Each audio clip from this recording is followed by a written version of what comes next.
नमस्कार साथियों, online platform career बनाओ में सबका दिल से स्वागत है। कैसे हो? उम्मीद करता हूँ सब अच्छे होंगे। हम आपके लिए सीआरपीएफ ट्रेडमैन के लिए क्रैश कोर्स लेके आ रहे हैं। उसमें हम 40 मॉक टेस्ट करवाने वाले हैं और प्रत्येक मॉक टेस्ट एग्जाम पैटर्न के अकॉर्डिंग होगा। आज उनका ये 12वां सेशन है। ठीक है, चलो आगे बढ़ते हैं आप क्वेश्चन की तरफ।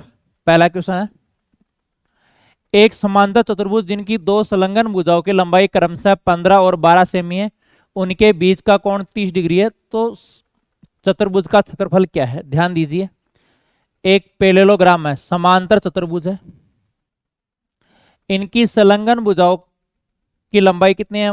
12 और 15। उनके बीच का जो कोण है वो कितने डिग्री का है? 30 डिग्री का कोण है। ठीक है, अब है उनका एरिया क्या होगा।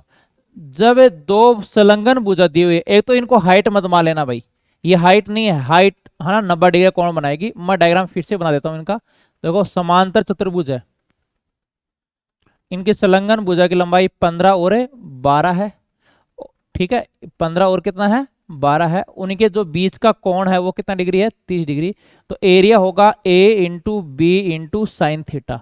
जब दो संलग्न भुजा दी हुई हो और उनके बीच का कोण, हाँ इनको जरूर नोट कर लेना भाई, काफी इंपॉर्टेंट क्वेश्चन है ये, काफी इंपॉर्टेंट है। जो आपके लेवल के एग्जाम है उनमें बार बार पूछा गया है, इनको अच्छे से नोट करना। मोस्टली बच्चों को तो ये फॉर्मूला याद नहीं होता कि हाँ हाइट दी हुई है, समांतर चतुर्भुज की हाइट दी हुई है तो क्षेत्रफल आधार गुणा ऊंचाई लगभग बच्चा कर लेता है, लेकिन ये मोस्टली का गलत होता है। तो जरूर नोट कर लेना, ये 15 इंटू 12 होगा और साइन 30, साइन थीटा यानी साइन 30। साइन 30 का मान सब जानते हो, 1/2। साइन 30 का मान कितना है? 1/2। 2 छक 12, 15 से कितना हो जाएगा? 90 वर्ग सेमी, यह सेमी स्क्वायर आ जाएगा। तो आपका आंसर कितना आ जाएगा? 90 वर्ग सेमी। कुछ बच्चों को साइन के मान याद नहीं है तो लिख लेना भाई। ठीक है, साइन 0 का 30, 45, 60 और 90 डिग्री। ठीक है, साइन का मान है। ठीक है, क्या होगा? ये साइन थीटा है। साइन 0 का मान 0 है, 1/2, 1/√2, √3/2। बार बार में साइन ही आएगा और साइन 90 का मान क्या होगा? 1। ठीक है, 0, 30 का मान 1/2, 1/√2, √3/2 और कितना आ जाएगा? 1 आ जाएगा। तो इसी प्रकार साइन थीटा की वैल्यू रख देंगे यहाँ पर 90 वर्ग सेमी। स्क्रीनशॉट है, ले सकते हो। चलो आगे बढ़ते हैं। एक समकोण त्रिभुज आधार ऊंचाई कितनी है? 12 और 9। त्रिभुज के समकोण वाले शीर्ष से, देखो समकोण त्रिभुज है, इनकी आधार व ऊंचाई 12 सेमी है और 9 सेमी है।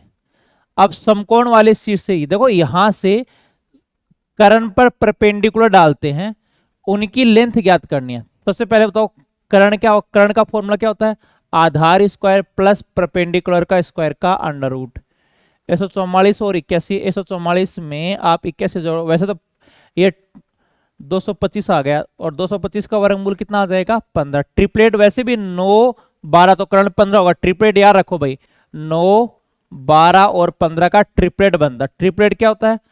यानी कर्ण 15 तो भुजा 9 और 12 होगी। ठीक है, तो ये कर्ण कितना, यहां पर जो कर्ण है वो कितना आ जाएगा? 15। और यहां शीर्ष लंब की लंबाई, शीर्ष लंब की जो लंबाई है, इनका फॉर्मूला होता है आधार गुणा लंब बटे कर्ण। शीर्ष नहीं, परपेंडिकुलर। 12 गुणा 9, 12 गुणा 9 परपेंडिकुलर है, सॉरी हाइपोटेनस कर्ण है 15।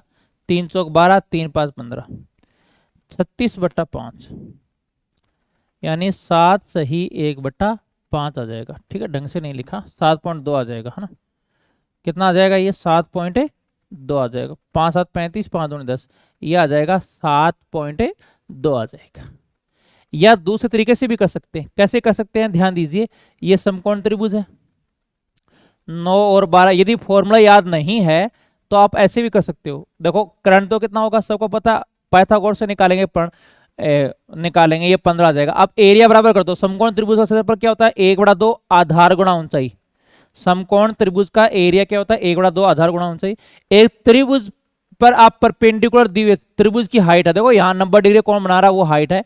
यदि त्रिभुज का बेस दिया हुआ हो और उनकी हाइट दी हुई तो क्षेत्रफल होता है 1/2 आधार गुणा ऊंचाई। 1/2 आधार 15 और हाइट निकालनी है।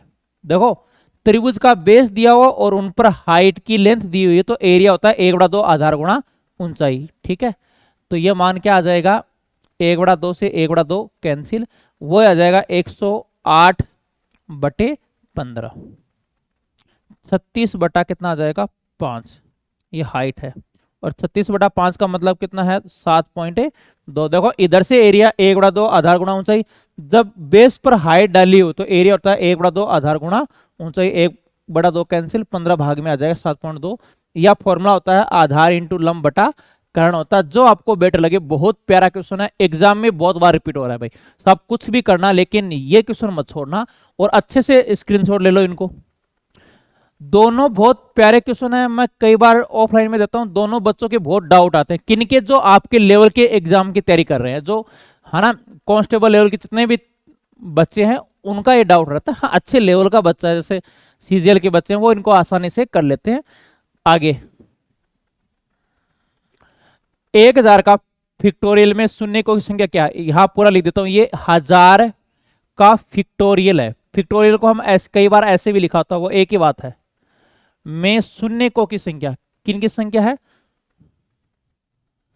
शून्य को की संख्या, यानी इनका मतलब हो गया 1000 तक की संख्या को गुणा करेंगे। 1000 का फिक्टोरियल का मतलब ये हो गया 1000 गुणा 999 दो दो दो दो गुणा 1 से लेके 1000 तक का गुणा। लेकिन सामान्यतः हम बड़ी संख्या से शुरुआत कर सकते हैं, तो इधर से भी लिख दो 1 2 कोई फर्क नहीं पड़ेगा, लेकिन हम सामान्यतः बड़ी संख्या से स्टार्ट करते हैं। अब देखो कैसे करोगे, 1000 में भाग दोगे, किनका भाग दोगे 5 का, तो आ जाएगा 200। 5 का भाग देते जाओ, क्यों, शून्य लाते हैं सम संख्या और 5। देखो सम संख्या और 5 गुणा होके सम, लेकिन लगातार संख्या में सम संख्या तो 2 2 के अंदर पर आती है, 2 4 6 8 बहुत ज्यादा होती है सम संख्या, तो आपको कम वाला मान देखना होता, तो यानी 5 की संख्या देखनी पड़ेगी। तो 5 की संख्या के लिए 5 का भाग दो 200 और भाग देते जाओ भाई। अब भागफल में नहीं, अब भागफल 200 है ना, उसमें 5 का भाग दो 40। फिर 40 में किनका भाग दोगे 5 का, कितना आ गया 8। 8 में 5 का भाग दिया 1। अब 1 में जाने शेष पर नहीं लेना है, भाग एक बार गया शेष पर को भूल जाओ। तो ये आ जाएगा 200 प्लस 40 प्लस 8 प्लस 1, कितना आ जाएगा, आपका आंसर आ जाएगा 249। तो ये इनमें शून्य को की जो संख्या है वो कितनी आ जाएगी 249। देखो 5 का भाग दोगे हर बार, लगातार प्राकृत संख्या, देखो लगातार प्राकृत संख्या बन रही है, तो आप, मैं पीछे करा भी चुका हूं, 1000 में 5 का भाग दोगे 200, 200 में 5 का भाग दोगे 40, 40 में 5 का भाग दोगे 8, 8 में 5 का भाग दिया 1। अब आप इनको ऐड कर सकते हो। ठीक है, चलो आगे। 97 तक की अभाज्य संख्याओं के गुणनफल में दाईं ओर शून्य कितने होंगे, ये बहुत प्यारा क्वेश्चन है। इससे पहले मैं एक क्वेश्चन और बता देता हूं आपको। जो पहले वाला बताया था ना शून्य को की संख्या, एक आप करना। क्वेश्चन ये है कि 200 का फिक्टोरियल है, इसमें शून्य को की संख्या बताओ। में शून्य को की संख्या निकालो, सब आंसर फटाफट आंसर निकालो। शून्य को की संख्या, फ्री मत बैठे रहो और आंसर निकालो, जल्दी से आंसर निकालोगे सभी, अभी बताया है। 5 का भाग देते जाओ। ठीक है, चलो 300 कर लो एक बार, 1 मिनट। 200 का तो बीच में आ गया था ना थोड़ी देर पहले, 300 का करो। 300 में किनका भाग दोगे 5 का, भाग जा रहा है 60 बार। 60 में 5 का भाग दोगे 12 5 60, और 12 में 5 का भाग दोगे 2, 2 में जा नहीं रहा, तो 60 प्लस 12 प्लस 2, तो कितना आ जाएगा बताओ 74। तो इनका जो आंसर आ जाएगा वो 74। मैंने 300 कर लिया भाई 200 की जगह, 200 वहां बीच में आ गया था। चलो आगे बढ़ते हैं। 97 तक की अभाज्य संख्या में दाईं ओर कितने शून्य बनेंगे। 97 तक की अभाज्य, सबसे छोटी अभाज्य संख्या क्या है 2 3 5, ठीक है, और डॉट डॉट डॉट डॉट 97। अभाज्य संख्या चल रही है भैया, कौन सी, प्राइम नंबर। अभाज्य संख्या चल रही है यानी प्राइम नंबर चल रहा है, प्राइम नंबर। ठीक है, तो अब इनमें कुल कितने शून्य आएंगे? देखो 2 व 5 का एक ही युग्म बन रहा है, यहां 2 व 5 का एक ही युग्म है, यानी जोड़ा, एक ही युग्म यानी पैर है। अब शून्य कौन कौन लाता है? सम संख्या और 5, ये गुणा होकर ही अंत में सम लाती है। लेकिन देखो 2 एक बार ही है और 5 भी एक बार ही आता है अभाज्य में। एकमात्र अभाज्य संख्या सबको पता है 2, ऐसी अभाज्य संख्या जो सम हो वो सिर्फ 2 ही होती है। तो यहां 2 और 5 का एक ही युग्म बन रहा है, तो शून्यों की संख्या 1 आएगी। यहां शून्यों की जो संख्या है वो कितनी आ जाएगी? बहुत प्यारा क्वेश्चन है। यहां शून्यों की संख्या है वो कितनी आ जाएगी? 1 आ जाएगी। ये जरूर नोट करना, बहुत प्यारा क्वेश्चन है, एग्जाम में बन सकता, पूरी संभावना भाई इनकी। ठीक है, आगे। हाँ, ये बोर्ड मास का क्वेश्चन, आपके बोर्ड मास के भी खूब क्वेश्चन आएंगे, बहुत प्यारा क्वेश्चन है। जानते हो बोर्ड मास पहले क्या सरल होगा?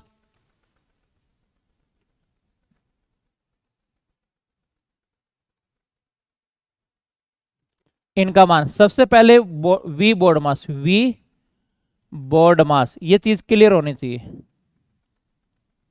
यानी सबसे पहले रेखा कोष्टक हल होगा, उसके बाद ब्रैकेट, उसके बाद क्या होगा? ब्रैकेट हल होगा। ब्रैकेट में भी छोटा, फिर मध्यम, फिर बड़ा। देखो इनका क्रम ध्यान रखना, छोटा मध्यम बड़ा, ठीक है। फिर ऑफ यानी का, फिर भाग गुणा प्लस और माइनस, भाग गुणा प्लस और माइनस, ये 2 है। पहले छोटा, इनको यदि शुरुआत में 10 + 3 कर दिया ना तो गलत हो जाएगा भाई। सबसे पहले छोटा ब्रैकेट हल होगा, 5 + 2, पहले ही सोल्व होगा। 8 में 6 घटाओगे 2, 2 दूनी 4, 10 + 2, 5 + 7 × 2 14। देखो ये 7 है, 7 × 2 14, 10 + 14 5 19 19, ठीक है। यहाँ 3 होगा, सॉरी सॉरी सॉरी, यहाँ 3 है ये, है ना। 14 5 × 3 57, 57 और 10 कितना हो जाएगा? 67। एक बार फिर से देखो, आप बिना लिखे भी कर सकते हो। ये 2 बचा, 2 दूनी 4, ये देखो पहले ब्रैकेट हल होगा छोटा, फिर मीडियम और फिर बड़ा ब्रैकेट, ठीक है। स्मॉल ब्रैकेट होगा, फिर करली और फिर बड़ा ब्रैकेट होगा। तो 2 दूनी 4 3 7, 7 × 2 14 5 19, 3 57 और 10 67, डाइट हो जाएगा। एक बार फिर से देखो, ये 2 2 दूनी 4, अब इनको सोल्व करो, 4 3 7, 7 × 2 14 यानी 14, इनको ऐड करो, 19 × 3 57, और ये मान कितना आ जाएगा? 67 आ जाएगा। चलो आगे। अष्टभुज के सभी अंतः कोणों का योग क्या होगा? हाँ, ये नोट कर लो भाई, ये बहुत इंपॉर्टेंट है। बहुभुज के अंतः कोणों का योग, ढंग से साथ लिखते जाओ। बहुभुज के सभी अंतः कोणों का योग, अंतः कोणों का योग का फॉर्मूला होता है n - 2 × 180। यहां बात हो रही है अष्टभुज की, किनकी हो रही है? अष्टभुज की। तो 8 - 2 × 180, ये आ जाएगा 1080। सेकेंड तरीका बताता हूं, यदि याद नहीं रहे, आपको याद नहीं रहे तो बहुत अच्छा जोगाड़ बताऊं, दिल खुश हो जाएगा, कभी भी नहीं भूल सकते। त्रिभुज का हर बच्चा जानता है, त्रिभुज के तीनों कोणों का योग कितना होता है? 180। आप चतुर्भुज, पंचभुज, षट, लास्ट 8 भुजा तक पूछता, कितने भी लो कोई फर्क नहीं पड़ेगा, 9 10 18 का पाड़ा बोलना है और शून्य लगाते जाओ, यानी 180 का पाड़ा बोलना। 18 दूनी 36, 18 3 54, 18 × 4 72, 18 5 90, 18 6 108, और शून्य लगाते जाओ। 18 का पाड़ा बोल के और शून्य लगाते जाओ, 180 का पाड़ा हो जाएगा। 18 36 54 72 90 108। तो बताओ अष्टभुज का कितना आ गया? बताओ कितना आ जाएगा? 1080। आप बहुत आसान तरीके से याद कर सकते हो। बहुभुज में ये बताऊंगा ये फॉर्मूला कहाँ से बना, बहुभुज में ये चीज भी आपको अच्छे से बताने वाला हूँ। अब यहाँ नहीं कि हम आप पूरा एक क्वेश्चन आ गया तो 20 मिनट इन पर खराब करूं, वहां हर चीज आपको 3 4 4 मेथड बताऊंगा। यहाँ 2 मेथड बता चुका हूं। जैसे त्रिभुज का होता, चतुर्भुज का होता तो 4 - 2 × 180 होता, 180 दूनी 360 होता। स्क्रीनशॉट ले सकते हो। चलो आगे बढ़ते। 8 घंटे एक दिन का कितना परसेंट है? एक तो जिनके आगे का कितना प्रतिशत है वो क्या होगा बताओ? नीचे आ जाएगा। ठीक है, एक पूरा सेशन है ना, लेना है भाई आपको, आप लास्ट तक बने रहना है। आपको बहुत सारे नए क्वेश्चन है मिलेंगे, उनको जरूर नोट कर लेना। इंप्रूवमेंट होगा। पढ़ने का तरीका मैं बार बार बता चुका हूं, दिन भर जम के पढ़ाई करो। सीआरपीएफ के लिए क्लास 7 बजे से स्टार्ट होती है, पहले हिंदी की आती है, फिर उसके बाद मैथ्स की, उसके बाद जीके की। दिन भर अच्छे से तैयार करो और शाम को एनालिसिस करो कि हाँ हम सही तरीके से तैयारी करें या नहीं करें। कमेंट में आंसर देते जाया करो भाई। ठीक है, जो समस्या हो आप कमेंट में लिख दिया करो, नेक्स्ट डे आपकी सोल्व हो जाएगी भाई। ठीक है, लास्ट तक बने रहना है। आप ध्यान रखना, आप घर वाले ने आपको युद्ध जीतने के लिए भेजा है। आप जो एग्जाम देने जा रहे हो जुलाई में सीआरपीएफ का, वो किसी युद्ध से कम नहीं है, जीत के ही जाना आपको युद्ध। ठीक है, घर पर हार के नहीं जाना चाहिए, कितना भी 15 घंटे पढ़ना पड़े, 12 घंटे पढ़ना पड़े, आप हमारे पर भरोसा रखो। पूरे 40 दिन क्लास लेनी है, आपका स्कोर जरूर इंप्रूव में होगा। आगे देखो, जिनके आगे का कितना परसेंट है वो आ जाएगा नीचे, जैसे 8 ये दे दिया, 24 का कितना ये दे दिया 6, 12 का कितना प्रतिशत है। अब जिनके आगे का कितना परसेंट है वो आ जाएगा नीचे, देखो 12 आ जाएगा नीचे, हमेशा ध्यान रखो, और 6 आ जाएगा ऊपर इंटू 100, यहां भाग 2 बार गया, और कितना प्रतिशत आ जाएगा 50%। ठीक है, तो जिनके आगे का कितना परसेंट है वो आ जाएगा नीचे। देखो एक दिन का कितना प्रतिशत, तो एक दिन आ जाएगा नीचे, लेकिन एक दिन का मतलब 24 घंटे, क्यों ऊपर जो इकाई है वो घंटे में है, 8 घंटे है, और प्रतिशत के लिए इंटू 100, तो 1/3 इंटू 100, तो यह आ जाएगा 33.33%। कितना परसेंट आ जाएगा बताओ, 33.33%। ठीक है, चलो आगे बढ़ते हैं। हाँ, ये भी प्रतिशत का बहुत प्यारा क्वेश्चन है, आसान क्वेश्चन, लेकिन बार बार में एग्जाम में आता है, ये क्वेश्चन बहुत रिपीट होता है। ठीक है, हाँ आजकल जैसे जो संख्या है ना, तो ये देगा कुछ थोड़ा बहुत ऐड कर देता है, जैसे उस संख्या का 20% है, क्या होगा। ये क्वेश्चन जरूर नोट कर लेना, और मुझे पूरा भरोसा है मोस्टली बच्चे इनको कर भी लेंगे, लेकिन इसलिए लेके आ रहा हूँ कि एग्जाम में बार बार आ रहा है, और हम यहाँ लेवल दिखाने नहीं आए हो, मैं स्पेशल सीआरपीएफ के लिए आ रहा हूँ। ठीक है, आपको हर टाइप के हार्ड क्वेश्चन चाहिए, मीडियम, इजी, टोटल आपको हर टाइप निकाला कि कोई भी एग्जाम में दूं और क्लियर हो जाए। तो सुबह क्लास लेके आ रहा हूँ, जैसे 8 बजे क्लास अनुपात समानुपात की, वहां मैं पूरा डेप्थ में करा रहा हूँ, हर टाइप का क्वेश्चन ले रहा हूँ।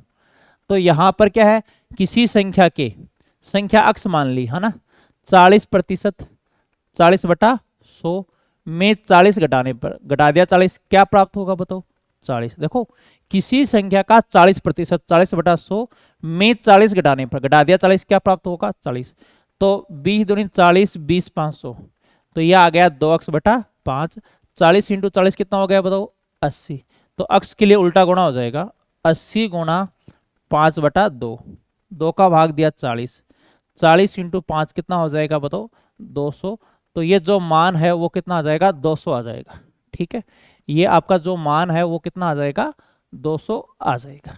क्लियर है, आगे करे लोगे ये तो। चलो आगे है, इनका मान कितना होगा, बहुत प्यारा क्वेश्चन है, यही कर देता हूं आगे। पहले तो एक बात ध्यान रखना, ये वल्गर फ्रैक्शन बोलते हैं, इस भिन्न को क्या नाम है, कई बार एग्जाम में आता है, इस भिन्न का नाम है वितत भिन्न। पहले तो ये देखो, इस भिन्न को क्या बोलते हैं, वितत या सतत भिन्न या लंगड़ा भिन्न, क्या बोलते हैं, लंगड़ा भिन्न। इस भिन्न का 3 नाम है, वितत भिन्न, सतत भिन्न और लंगड़ा भिन्न। ठीक है, तो अब ध्यान दो,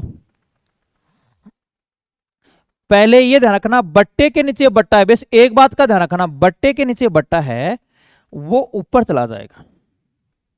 5 7 5 इंटू 4 कितना हो जाएगा, 20 हो जाएगा, 5 इंटू 4 आ जाएगा 20। एक बार फिर से देखो, एक मिनट, 7 5/3, ये 21/5 हो जाएगा, 21/5 हो जाएगा। बट्टे के नीचे बट्टा कहां चला जाएगा, ऊपर। अब देखो इनको सोल्व किया, 10/9, 10/3 आ जाएगा, 3 + 3, यह आ जाएगा 3 3 9 और 1, 10/3, 10/3 है, 3 कहां चला जाएगा, ऊपर। देखो 3 3 9 और 1 10, 10/3 है, और 3 पलटी मार के कहां चला जाएगा, ऊपर चला जाएगा, 3 ऊपर चला गया, 3 बटा, ये 3 चला जाएगा ऊपर, 3/10, ठीक है, ये आ जाएगा 3/10। अब आगे और सोल्व करो इनको। 3 + 3, 30 है 3, 33/10, 33/10 है, और 10 ऊपर चला जाएगा तो 10 3 कितना हो जाएगा 30। 33 3 99, और 30 कितना हो जाएगा 99 में आप 30 जोड़ोगे तो 129/33। अब इनको सिंप्लीफाई करोगे, 3 चौक 12, 3 3 तिया 9, 3 का भाग दो 11, तो आपका जो आंसर है वो कितना आ जाएगा 43/11। आगे मैंने, ठीक है, ट्रिक इनकी बता दी है भाई, ट्रिक है सरलीकरण में वल्गर फ्रैक्शन का पूरा लेसन डाला हो, वहां से आप दे सकते हो। ठीक है, देखो 3 तिया 9 और 1 10, 10/3। अब बट्टे के नीचे बटा ऊपर चला जाएगा, ये आ जाएगा 3/10। वापस सोल्व करो, 30 दिन 33/10 है, 10 देखो ऊपर चला जाएगा। अब इनको सोल्व करोगे तो ये आ जाएगा 99 और 30, 129/33, यानी 43 कितना आ जाएगा 11 आ जाएगा। ठीक है, इनमें इकाई अंक, ये बहुत प्यारा क्वेश्चन है, ये इकाई अंक पूछा है। 4387 की पावर 245, 621 की पावर 72 में इकाई अंक। एकल अंक का मतलब इकाई का अंक नाम देता है, इकाई का अंक यानी यूनिट डिजिट, या एकल अंक देता है, या इनकी जगह कई बार मात्रक अंक भी देता है। कोई सा भी वर्ड आ जाएगा, मात्रक अंक देता है, एकल अंक या इकाई अंक। तो बताओ घात छोटी करने के लिए किनका भाग देंगे, इकाई अंक निकालने के लिए बड़ी घात में 4 का भाग देंगे, और शेष फल ही छोटी घात होगी। अब कई कहते हैं गुरुजी 4 का क्यों भाग दिया, क्यों 4 घात के बाद वापस रिपीट होने लगते हैं मान। देखो 4 घात के बाद वापस रिपीट होने लगते हैं, तो घात छोटी करने के लिए किनका भाग दोगे 4 का। ठीक है, यहां 7, 245 में 4 का भाग दोगे, 4 से 24, 4 4, 1 शेष बचा, तो 7 की घात 1 ले लेंगे। 72 में 4 का भाग दोगे, 0 शेष, और 0 शेष बचा तो घात 4 लेंगे, क्यों 0 तो सबको 1 कर देगा, 0 तो क्या कर देगा सबको 1 कर देगा, इसलिए 0 शेष बचता है तो घात क्या लेंगे 4। ठीक है, तो 7 × 1, इकाई का जो अंक है वो कितना आ जाएगा आपका 7 आ जाएगा। देखो हमने 4 का भाग दिया, यहां 4 का भाग दिया, 1 शेष बचा, तो इकाई अंक लेना, हम देखो हमें इकाई अंक लेना है 7, यहाँ इकाई अंक 1 ये रखना है, यहाँ 0 शेष बचेगा, लेकिन 0 शेष बचेगा तो घात 4 लेंगे, तो ये कितना आ जाएगा 7। और वैसे एक में करने भी जरूरी नहीं है, 0 इकाई अंक ये होना 0 1 5 6, बेस के इकाई अंक 0 1 5 और 6, तो सेम का सेम आता है, तो एक में वैसे भी एक ही आना है। ठीक है, चलो अब एक एग्जांपल और लेते हैं इकाई अंक, जैसे ये आ जाए तो 338 की पावर 42, ये एग्जाम में बहुत बार आता है, और 337 की पावर है ये दे दिया 81 में इकाई अंक, तो घात छोटी करने के लिए किनका भाग देंगे बताओ, अभी बताया घात छोटी करने के लिए हमेशा 4 का भाग देंगे, क्यों हर 4 घात के बाद मान रिपीट होने लग जाता है, इसलिए 4 का भाग देंगे। 4 का भाग दोगे तो 8 की पावर 2 और 7 की पावर 1, 8 का स्क्वायर 64, 4 7 की पावर 1 2, बताओ 28, 28 में इकाई अंक कितना आ जाएगा 8 आ जाएगा। 8 का स्क्वायर 64 में इकाई अंक क्या है भाई 4 है, 7 की पावर 1 7, तो यह आ जाएगा 28 में इकाई अंक कितना आ जाएगा 8। समझ में आ रहा है। हाँ, एक दो बंदा है वो तो हमेशा लेट के देख रहे हैं, उनकी आदत नहीं छूटने वाली है, लेकिन एग्जाम में स्टेप खाया करो, क्यों वहां खाने के लिए कुछ नहीं है, सिर्फ स्टेप ही खानी पड़ेगी आपको। ठीक है, एक पूरी शिद्दत से पढ़ा करो भाई, ये नहीं कि 5 मिनट वीडियो देख लिया हम कर लेंगे, कई आपकी आदत है कि हाँ एक दो क्वेश्चन कर लिया अरे भाई मैथ कर लेंगे, ऐसे नहीं, क्वेश्चन को पूरा देखो करो अच्छे से। आगे देखो, यहाँ भाग दिया 2 से बचा, यहाँ भाग 1, तो 4 और 7 कितना हो जाएगा 28। अगला अक्ष स्टार वाई, देखो अक्ष स्टार वाई बराबर अक्ष स्क्वायर वाई स्क्वायर अक्ष वाई। ठीक है, तो 11 स्टार 13 का मान क्या होगा, 11 स्टार 13 का मान क्या होगा, 11 का स्क्वायर 13 का स्क्वायर 11 इंटू 13। अब सोल्व कर लोगे, देखो यहां दो संख्या के बीच में स्टार दिए रखा है, मतलब पहले का स्क्वायर सेकंड का स्क्वायर और दोनों का गुणा घट गया, तो वैसा का वैसा ही करना है। 11 का स्क्वायर 121 और 169 और इनका गुणा 143, 143 घटाओगे, सॉरी 143 घटाओगे है ना, ये दोनों तो जोड़ेंगे और ये घटेगा। ठीक है, 7 बचा 8, 4 बचा 1, कितना आ जाएगा 147। तो आपका मान है वो कितना आ जाएगा, 147 से आ जाएगा। क्यों भाई, समझ में आ रहा है क्या? कुछ तुम भी करोगे, सब कुछ मैं थोड़ी बताऊंगा आपको। हाँ, ये बहुत आसान क्वेश्चन है, बार बार पूछा गया एग्जाम में, बहुत बार बार पूछा गया क्वेश्चन, करो, काफी आसान क्वेश्चन है। जब तक मैं पानी पीऊं तब तक निपटा दो भाई इनको।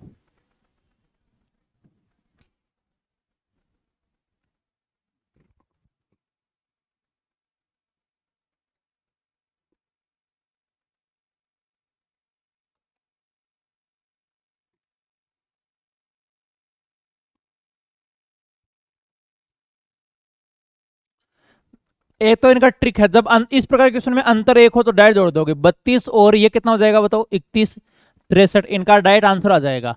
जब अंतर एक हो तो, जब अंतर एक तो जोड़ के और एक से ही गुणा करना होता है, तो 63 आ जाएगा। अंतर दो हो तो जोड़ के दो से गुणा कर दो, इनका अंतर दो हो तो, अंतर तीन हो तो जोड़ के तीन से गुणा कर दोगे। ठीक है, अब अगला देखो, या बेसिक बता देता हूं, 1/961 का रूट बराबर 32/31। आगे स्क्वायर बन गया भाई, इनको सोल्व किया, 961 प्लस अक्स, इनको सोल्व किया 961 प्लस अक्स बटा 961 बराबर 1024/961। देखो दोनों तरफ स्क्वायर किया तो इनका स्क्वायर हमने लिख ही दिया, ये रूट हट गया। इनको सोल्व किया, इनसे गुणा होगा, ये जुड़ेगा 961 प्लस अक्स, ये कैंसिल हो गई, 961 प्लस अक्स और 1024, तो अक्स के लिए माइनस आ जाएगा 39 और 24, कितना हो जाएगा 39 और 24, 9 4 13 5 यानी 63। तो ये मान कितना आ जाएगा बताओ, 63 आ जाएगा। और बार बार में आप प्रीवियस ईयर क्वेश्चन देखो, अंतर एक ही देता है तो सीधा भी जोड़ देंगे, ये मान कितना आ जाएगा 63। उम्मीद है समझ में आ गया होगा।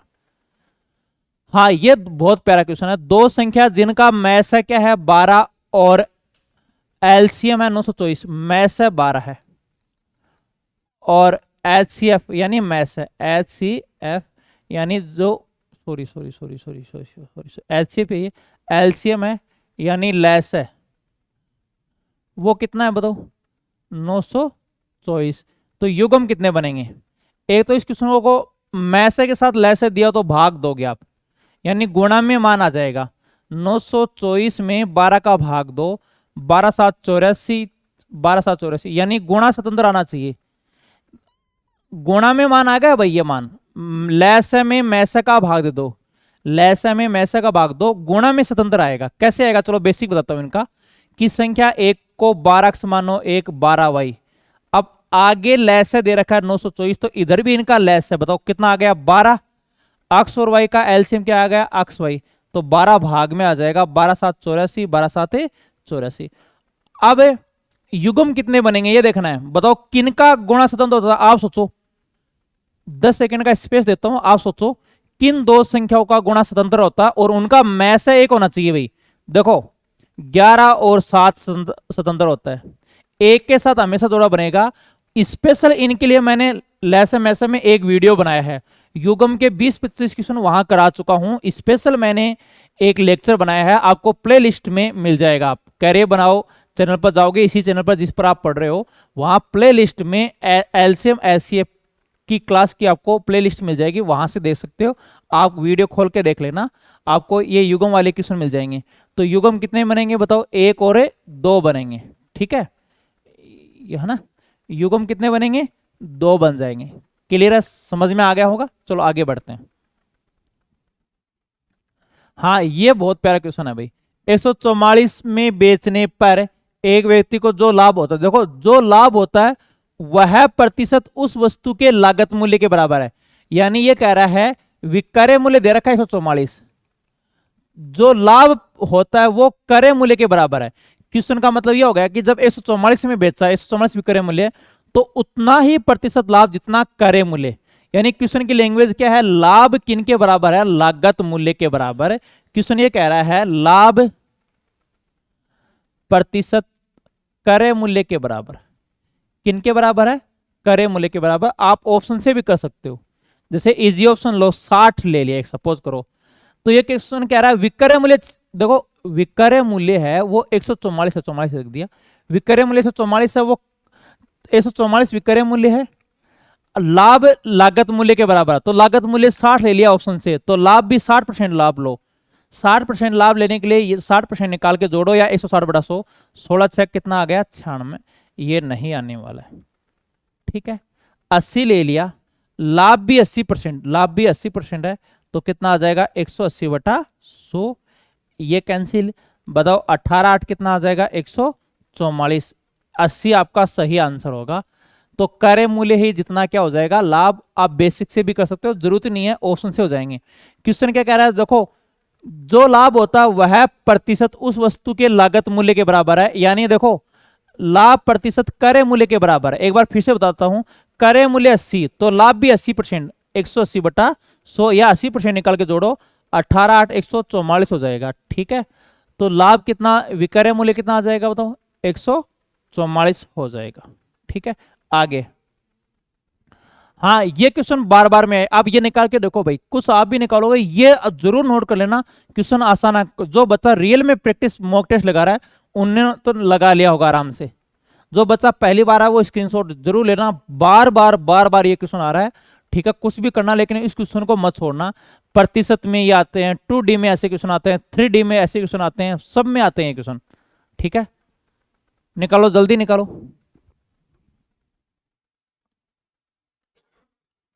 बच्चों की तरह कैलकुलेशन करोगे इतने धीरे?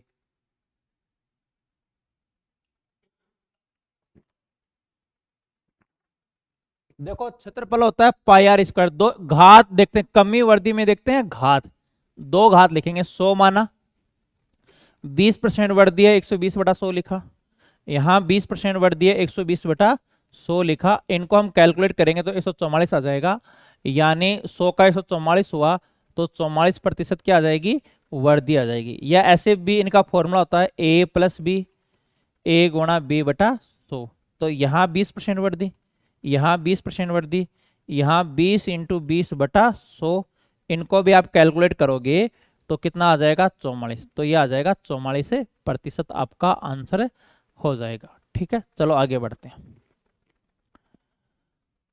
हाँ ये बहुत प्यारा क्वेश्चन है, ए और बी अलग अलग किसी कार्य को 12 और 18 दिन में कर रहे हैं।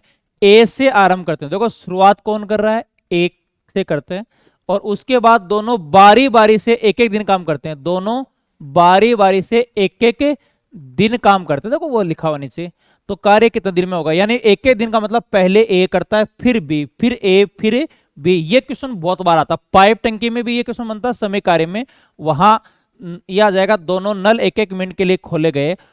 सबसे ज्यादा इंपॉर्टेंट क्वेश्चन है, ये क्वेश्चन बार बार आ रहा है, ये जरूर लगाओ। सबसे पहले तो इंपॉर्टेंट लगाओ भाई, ये जरूर नोट करो, ये क्वेश्चन बार बार आ रहा है, ए और बी। अब पूरी शिद्दत से समझना है आपको।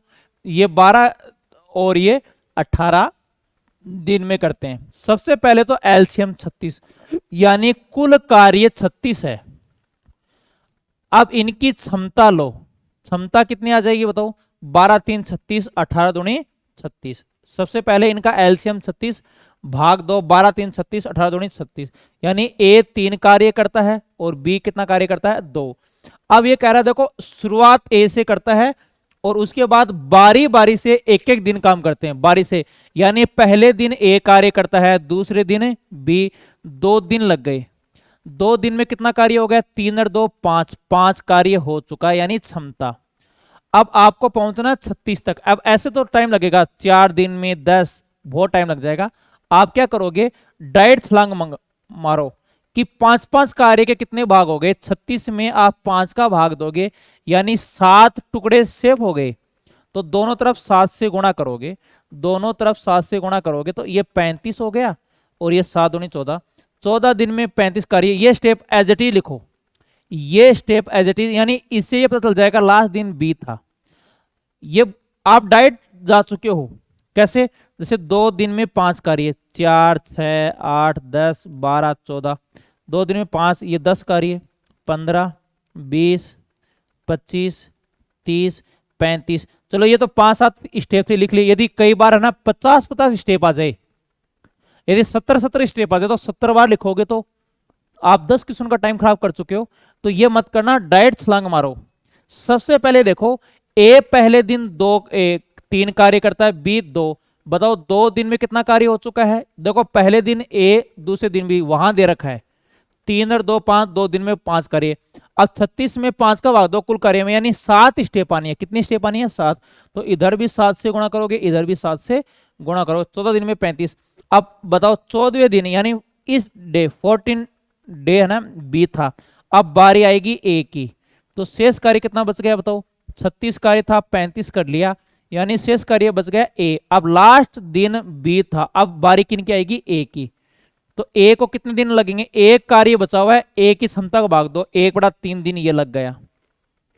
यहां एक की बारी, तो कुल दिन देखो 14 दिन तो यहां लगे हुए हैं, 1/3 ये आ जाएगा। तो ये आपका आंसर आ जाएगा 14 सही 1/3 आंसर आ जाएगा। ठीक है, चलो आगे। ए बी मिलकर किसी कार्य को 10 दिन में करते हैं। देखो ए बी मिलकर किसी कार्य को 10 दिन में करते हैं, बी सी उस कार्य को 6 दिन में करता है, और ए सी 12 दिन में, ए और सी है उस कार्य को 12 दिन में। सबसे पहले इनका एलसीएम लो, कुल क्षमता आ जाएगी 60। ठीक है, अब है क्षमता 10 से 60, भाग दोगे 10 बार और भाग दोगे कितने बार है? 5 बार।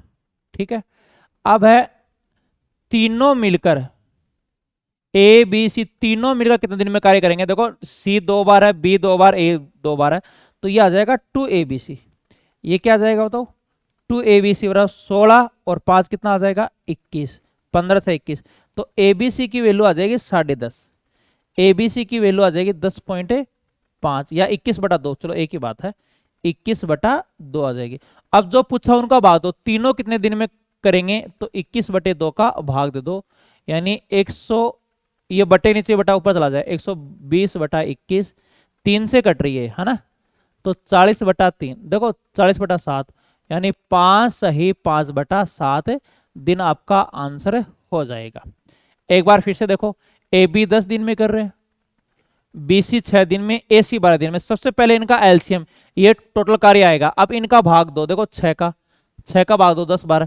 अब यहां ए 2 बार है, बी 2 बार, सी, तो एबीसी नहीं, 2abc का मान आ जाएगा 21, तो एबीसी का मान आ गया 21/2। हाँ, कई ऐसे रटते हैं कि क्षमता डबल कर लो, जैसे कई क्या करते हैं 21 का भाग दे देंगे और क्षमता डबल कर लो, वो एक ही बात है, लेकिन आगे दिक्कत हो जाएगी जब पर्टिकुलर ए का पूछे बी का, तो वो भी कई ऐसे वे कर लेते हैं, वो भी सही है, लेकिन वो पर्टिकुलर इस क्वेश्चन के लिए है ना। तो अब कुल कार्य में जो पूछा उनकी क्षमता का भाग दो, ये कह रहा तीनों कितने दिन में करेंगे? तीनों की क्षमता का भाग देंगे, 2 ऊपर चला जाएगा, 120/21। इनको जब हम सिंप्लीफाई करेंगे तो ये आ जाएगा 5 सही 5/7। चलो स्क्रीनशॉट ले लो, आगे बढ़ते हैं। 10 वर्ष पूर्व है राम और रहीम। ठीक है, राम और रहीम की आयु का अनुपात 1:3 था। 10 वर्ष पूर्व था भाई, 10 वर्ष पूर्व इनका जो रेशियो था वो 1:3 था। और 5 वर्ष बाद ये रेशियो क्या हो जाएगा बताओ? 2:3। अब देखो अंतर देखते हैं, यहां अंतर आ गया 15 साल, 10 साल पहले 5 वर्ष बाद। ठीक है, डिफरेंस कितने का आ जाएगा? 15। जैसे 2030 है, 1 मिनट देखिएगा, 10 साल पहले, तो 10 साल पहले क्या थी? 2020, 2030 के 5 साल बाद 2035, तो डिफरेंस देखो कितने का आ गया? 15 साल हुआ कि नहीं हुआ? देखो 10 साल पहले तो थी 2020, इनके 5 साल बाद 2035, तो डिफरेंस कितना आ जाएगा? 15। तो पहले तो ये श्योर रहो कि यहां जो डिफरेंस है वो कितने साल का आ गया? 15। अब यहां अंतर बराबर नहीं है, देखो अंतर बराबर करने के लिए उल्टा गुणा करते हैं। ऐसा एक टाइप और बताऊंगा, ये टाइप बार बार आ रहा भाई, इसको अच्छे से पहले तो है ना स्क्रीनशॉट ले लो क्वेश्चन का, और ये जरूर लगा के जाना, आयु का सबसे इंपॉर्टेंट क्वेश्चन है ये। 2 अनुपात वाले क्वेश्चन बार बार आ रहे हैं। ठीक है, तो इनका डिफरेंस 1 का है, ऊपर 1 से गुणा करोगे, ऊपर डिफरेंस 2 का है, तो ऊपर नीचे किन से गुणा करोगे? 2 से गुणा करोगे। ठीक है, अब देखो डिफरेंस देखना, इधर 1 है, ये 2 दूनी 4, देखो 3 बड़ा है, इधर से भी देखो 3 बड़ा, 3 एकम 3 और 3 दूनी 6, देखो 3 का अंतर है, 3 एकम 3, 3 दूनी 6। ठीक है, यहां भी 1 और 4, 3 का डिफरेंस है, इधर कितना डिफरेंस है? 15 साल, तो 1 बराबर कितना आ जाएगा? 5 आ जाएगा। 1 बराबर कितना आ जाएगा? 5। अब देखो इनकी 10 साल पहले की आयु लेते हैं, 10 वर्ष से पूर्व की आयु, क्यों? रेशियो 10 साल पहले का है, तो 10 साल पहले की ले लो, है ना। 1 बराबर 5 है, तो ये पूरा मान 1 है, 5 एकम 5, राम की आयु 5 और रहीम की आयु कितनी हो गई बताओ, टोटल 3 हो गया ये, 5 3 15, 10 साल पहले ये थी, तो वर्तमान में 10 साल पहले कोई 5 का था, आज वो 15 का हो गया है, ये 25 का हो गया है, 5 से कट रहा है, तो ये जो रेशियो है वो कितना आ जाएगा, 3:5। और ये आयु वाले में जल्दी ही अभी अनुपात स्टार्ट हो रहा है, सुबह की जो क्लास होती है हम 8 बजे से, वहां अनुपात चल रहा है, जल्दी मैं ये टॉपिक लेके आ रहा हूं, वहां अच्छे से समझ लेना भाई, क्रम वाइज करा रहा हूं, ठीक है। एक बार फिर से देखो, 10 साल पहले क्या अनुपात था, 1:3, देखो ऊपर देखो 1:3 था, और 5 साल बाद 2:3, मान बराबर करने के लिए क्या करोगे, जो 2 3 का डिफरेंस है ना 1, वो तो ऊपर गुणा कर दिया, दोनों को सेम संख्या से गुणा करना पड़ेगा, और जो 1 3 का डिफरेंस था ऊपर 2, वो नीचे गुणा कर दिया। अब यहां देखो 1 से 4 हो रहा 3 बड़ा, यहां पर भी 3 से 6 हुआ 3 बड़ा, इधर बड़ा 15, 3 बराबर 15 तो 1 बराबर 5, तो ये टोटल आयु 5 एकम 5, ये 3 है, 5 3 है 15, 10 साल पहले तो इनकी आयु 5 और 15 थी, लेकिन वर्तमान में 10 और बढ़ गई, ये रेशियो कितना आ जाएगा, 3:5। आपके लिए एक क्वेश्चन और रखता हूं, जैसे ए की वर्तमान आयु बी से 10 गुनी थी 4 वर्ष पूर्व, 4 वर्ष पूर्व कितनी गुनी थी, 10 गुनी, फिर क्या है 10 वर्ष बाद 3 गुनी हो जाएगी, 10 वर्ष बाद ए की आयु बी से कितनी गुनी हो जाएगी, 3 गुनी। देखो 4 वर्ष पहले का क्वेश्चन फिर से बोल रहा हूं, 4 वर्ष पहले 10 गुनी थी, 10 वर्ष बाद 3 गुनी हो जाएगी, तो अंतर बराबर करो, इधर वाला गैप ऊपर गुणा करोगे, ऊपर वाला गैप नीचे गुणा करोगे, देखो ऊपर कितने का गैप है बताओ, 7 का, ये नीचे गुणा कर दो, यहां 2 का गैप है, यहां कर दो, 20 और 27, 20 और 27 का गैप 7 का, ठीक है, 20 और 27, सॉरी 21 है ये, एक का गैप, ये 2 5, एक बार फिर से देखो, 4 साल पहले 10 गुनी थी और बाद में कितनी गुनी हो गई, 3 गुनी हो गई, ये 10 गुनी थी और यहां 3 गुना हो गई भाई 10 साल बाद। देखो ऊपर गैप है वो 9 का है, ध्यान नहीं, ऊपर गैप है वो 9 का है, यहां गैप कितने का है, 2 का। अब देखो डिफरेंस कितने का आ रहा है, 27 20, 7 का डिफरेंस आ रहा है, इधर भी देखो 7, तो इधर 7 बढ़ा, इधर गैप कितने का बताओ, 14 वर्ष का भाई, 4 साल पहले 10 वर्ष बाद 14, तो 1 बराबर आ जाएगा 2। अब ए की आयु पूछी है, तो एक की टोटल आयु कितनी हो जाएगी, 10 दूनी 20, देखो ये टोटल 20 है, 1 बराबर 2, तो 20 बराबर कितनी हो जाएगी, 40। लेकिन ये 40 कब की आई है, देखो 4 साल पहले की, ये 4 वर्ष पूर्व की आयु, 4 वर्ष पूर्व। अब मान लो ये पूछ ले वर्तमान बताओ, 4 साल पहले 40 का था, वर्तमान में आयु कितनी होगी, 44। ठीक है, चलो आगे बढ़ते हैं। हाँ ये टाइप करा चुका हूं, ये आपके लिए स्वयं के लिए 1 2 क्वेश्चन है, ये करा चुका हूं, बीच बीच में मैं ऐसे क्वेश्चन डालता हूं कि आपको भी करने पड़ेंगे, मैं पीछे कर रहा हूं, ये आपके लिए है करना, 1 2 क्वेश्चन आप भी करना, ठीक है। हाँ किसी चीज की कीमत 60% बढ़ गई, उपभोक्ता को उपभोग में कितने वापस कमी करेगी, खर्च वही रहे। देखो 60% कीमत बढ़ गई, पहले कीमत 100 थी, अब 60 बढ़ गई, ठीक है, कितनी बढ़ गई 60। अब वो कह रहे कि खर्चा कितना कम करे या उपभोग में, यानी खर्चा कितना कम करे, उपभोग कितना कम करे कि खर्च ना बढ़े, खर्च वो का वही है। देखो किसी वस्तु का भाव 60% बढ़ गया है, लेकिन अब उपभोग में कम करना पड़ेगा, खर्चा वही का वही रहे, तो ये मान 60 है, 60 कम करना पड़ेगा 160 पर, और प्रतिशत के लिए इंटू 100, ठीक है। 30 दूनी भाग दोगे 20 3 60, 20 8 180, 3/8 की फ्रैक्शन 1/8 12.5, 3/8 होता है 37.5%, तो ये जो मान है वो आ जाएगा 37.5 आ जाएगा, ठीक है।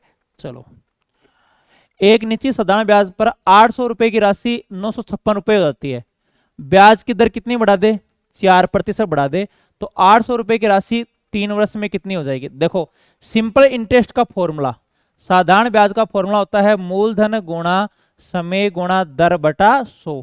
तो अब ब्याज देखो स्टार्टिंग में देखो 800 रुपए की राशि 956 हो रही है, 800 रुपए की राशि 956, यानी ब्याज कितना है 156 है, मूलधन कितना है 800, टाइम देखो 3 साल में हो रही है, और दर निकालनी x बटा 100, देखो 2 शून्य से 2 शून्य कट गई।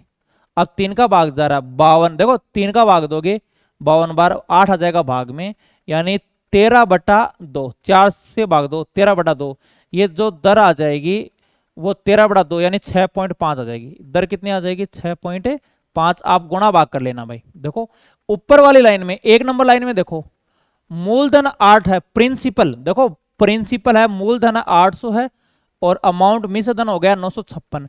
कितना बड़ा 156, ये इंटरेस्ट है, ये जो सिंपल इंटरेस्ट है 156, मूलधन गुणा समय 3 साल दर बटा 100, 2 शून्य कट गई, 24 भाग में आ जाएगा, 24 का भाग दे लेना, यानी पहली दर कितनी आ जाएगी 6.5। अब ब्याज की दर 4% बढ़ा दे, नई दर कितनी हो जाएगी 4% बढ़ाओ, 4 जोड़ो तो नई दर आ जाएगी 13.5। अब है 800 रुपए की राशि 3 वर्ष में कितनी हो जाएगी। अब नया मिश्रधन पूछा है तो वही फॉर्मूला लगाओ, ब्याज का फॉर्मूला क्या बताओ, मूलधन गुणा समय गुणा दर बटा 100। प्रिंसिपल है वो आपके पास 800 है, टाइम वही का वही 3 साल है, लेकिन अब की बार नई दर आ गई 13.5 बटा 100। या आप और भी तरीका भी बताऊंगा। तो ब्याज कितना आ गया, नया ब्याज कितना आ गया, देखो 2 शून्य कैंसिल, 24 को 13.5 से करो, 24 को 13.5 से पहले करते हैं, 24 5 120, 72 12 84, 24 8 32, एक 324 आ जाएगा, ये 324। ठीक है, 1 मिनट, 8 3 24, दर कितनी थी 6.5 थी, 4 जोड़ा, देखो एक मिनट यहाँ 10 पॉइंट, ये जो दर है वो 10.5 आ जाएगी। नई दर कितनी है 10.5 है, तो 10.5 एक बार 105 को और 8 3 24 से गुणा करो, 24 5 120, ठीक है, 2 असील 24 और 1 25, 252 हो जाएगा। ठीक है, ये कितना आ जाएगा 252, और 252 ऐड करोगे तो 800 मूलधन 252 ऐड करोगे तो कितना आ जाएगा बताओ 1052, 1052 आ जाएगा, ये 1052। या ऐसे कर लो कि पहले ब्याज कितना था 4% है, तो 4% से ब्याज और कितना बढ़ गया 800, 4 गुणा मूलधन गुणा समय, ठीक है, समय 3 साल, तो 832 रुपए ब्याज और जुड़ जाएगा इसमें। ठीक है, तो आप आराम से कर लोगे या इस प्रकार भी कर लोगे। एक बार फिर से देखो, मूलधन ब्याज कितना 156, मूलधन गुणा समय गुणा दर बटा 100, 24 का भाग दोगे तो यहां 8 3 24 बटा 156, 8 का 4 का भाग दोगे यहां पर 156 है ना, हाँ 4 3 12, 4 9 36, 4 6 24, 3 से कट गया 13, 3 दूनी 6, तो ये जो दर है वो कितनी आ जाएगी, प्रारंभिक दर 6.5 और 4% बढ़ाई 10.5।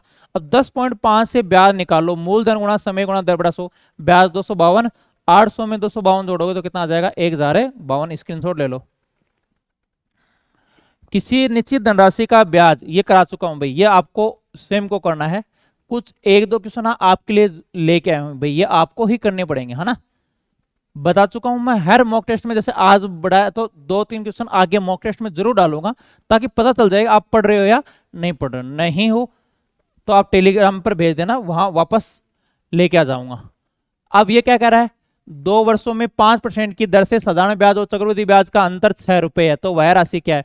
यदि 2 वर्ष का CI व SI का अंतर हो, CI व SI का अंतर हो, तो फॉर्मूला बताओ, अंतर बराबर, इनका फॉर्मूला याद करना भाई, बार बार में चक्रवृद्धि ब्याज और साधारण ब्याज का अंतर आप लिख, पिछले 3-4 साल के क्वेश्चन लिखो, कम से कम 25-30 क्वेश्चन लिख लोगे जहां SI और CI का अंतर पूछा गया। सबसे इंपॉर्टेंट पार्ट है भाई ये ब्याज का। तो अंतर बराबर फॉर्मूला क्या है, मूलधन गुणा दर बटे 100 का होल स्क्वायर। तो अंतर कितना है 6, आपको प्रिंसिपल निकालना है, दर है 5%, 5 बटा 100 का होल स्क्वायर, यानी 1/20 है भाई, 1/20, 6 इनका स्क्वायर हो जाएगा 1/400, तो ये 2400 आ जाएगा, यानी ये जो मान है वो कितना आ जाएगा 2400 आ जाएगा। आगे, वस्तु का निर्धारित मूल्य लागत मूल्य से कितना परसेंट है, 40% ज्यादा है। ये काफी इंपॉर्टेंट है भाई, ज्यादा बढ़ा के छूट देना, काफी बार एग्जाम में आ रहा है, ये जरूर निकालना। लागत मूल्य से निर्धारित मूल्य 40% ज्यादा है, 100 40% ज्यादा है तो 140/100, और 30% छूट दिया 70/100, यानी 100 का 98वां हो गया। तो 100 का 98वां हो गया तो आप क्या कहोगे, 2% क्या हो गई, हानि हो जाएगी। तो आपका जो आंसर है वो कितना आ जाएगा, 2% हानि। यह है एक साइकिल का पहिया 5000 चक्कर में 11 किलोमीटर चलता है, तो व्यास कितना सेमी में पूछा है, तो 11 किलोमीटर को मीटर में बदलो 1000 मीटर, एक 11 किलोमीटर का मतलब 11,000 मीटर, और मीटर को सेमी में बदलोगे तो 100 से गुणा करोगे, ये सेमी हो गया। और कितने चक्कर में, 5000 चक्कर में। तो एक चक्कर का मतलब परिधि। अब एक चक्कर में कितनी दूरी तय होगी बताओ, 5000 चक्कर के लिए इतना सेमी, तो 3 शून्य कैंसिल, और 1100 में 5 का भाग दोगे, 5 दूनी 10, 5 दूनी 220 सेमी आ गई, यानी एक चक्कर में 220 सेमी। एक चक्कर का मतलब होता परिधि, एक चक्कर का मतलब होता परिधि, तो इधर भी परिधि 2 पाई आर, 44 का भाग दोगे 5 बार, आपकी रेडियस है वो कितनी आ जाएगी बताओ, 35। और व्यास पूछा डायमीटर, व्यास त्रिज्या का डबल होता है, 35 का डबल कितना हो जाएगा, 70। ठीक है, तो व्यास कितना हो जाएगा, 70। ठीक है, कल तैयार है ना, मॉर्निंग में भी क्लास होती है, वहां मैं टॉपिक वाइज करा रहा हूं। जिनके इस मॉक टेस्ट में नहीं आ रहे समझ में, वो सुबह की क्लास में शिफ्ट हो जाओ, सुबह भी लगातार मैं क्लासे ले रहा हूं भाई, तो वहां चैप्टर को अच्छे से समझ सकते हो। जैसे अनुपात का क्वेश्चन मॉक टेस्ट में नहीं समझ में, वहां समझ लो। मैं एलसीएम करा चुका हूं, सरलीकरण सुबह क्लास में करा चुका हूं, घातांक करनी करा चुका हूं, तो वहां से भी आप टॉपिक वाइज पढ़ सकते हो। ठीक है, नेक्स्ट क्लास के लिए आप तैयार रहना, इनके जस्ट बाद जीके की क्लास आने वाली है। एक जो कंप्यूटर पढ़ना चाहते हो, यदि कुछ बच्चे ऐसे हैं जो कंप्यूटर पढ़ना चाहते हैं, तो इनकी इवनिंग में क्लास आती है 4 बजे, उनका भी ध्यान रखना। ठीक है, बाकी नेक्स्ट क्लास में मिलते हैं।